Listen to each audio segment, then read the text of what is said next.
நெல்லையில் கவின் ஆணவ கொலை வழக்கில் குற்றவாளி சுர்ஜித்தின் சகோதரர் கைது செய்யப்பட்டிருக்கிறார். சிபிசிஐடி போலீசார் கைது செய்திருக்கிறார்கள்.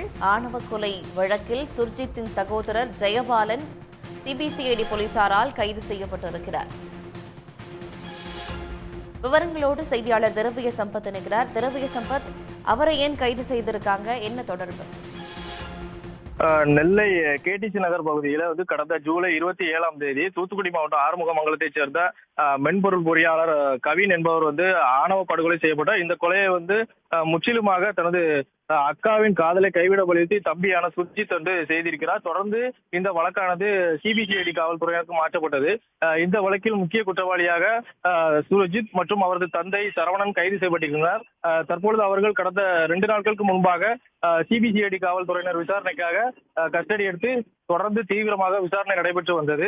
இந்த சிபிசிஐடி அலுவலகத்தில் 2 நாட்களாக விசாரணை பெற்று வந்த நிலையில தற்பொழுது இந்த வழக்கின் 3வது குற்றவாளியாக, அதாவது சுர்ஜித் அவரது சித்தி மகனான தனது சகோதரரான ஜெயபாலன் என்பவர் புதிதாக கைது செய்யப்பட்டிருக்கிறார். இந்த சிபிசிஐடி விசாரணையில் பல திடுக்கிடும் தகவல்கள் வெளியாகி இருக்கிறது. அதாவது இந்த கொலை சம்பவம் நடந்த ஜூலை 27ஆம் தேதி சுர்ஜித் இந்த சம்பவத்தை கேடிசி நகரில் அரங்கேற்றிவிட்டு அருகிலே இருக்கக்கூடிய அந்த தூத்துக்குடி மாவட்டத்திற்கு உள்ள தனது சித்தி வீடான இந்த ஜெயபாலன் என்பவர் வீட்டிற்கு சென்றிருக்கிறார். அங்கிருந்து தனது தந்தையான சரவணனுக்கு இந்த விவரங்களை தெரிவித்திருக்கிறார். தொடர்ந்து இந்த கொலை சம்பவத்திற்கு இந்த ஜெயபாலன், அதாவது சுர்ஜித்தின் சித்தி மகனான அந்த ஜெயபாலன் என்பவர் உறுதுணையாக இருந்ததாகவும் கூறப்படுகிறது. தற்பொழுது அவர் வழக்கின் 3வதாக கைது செய்யப்பட்டிருக்கிறார்.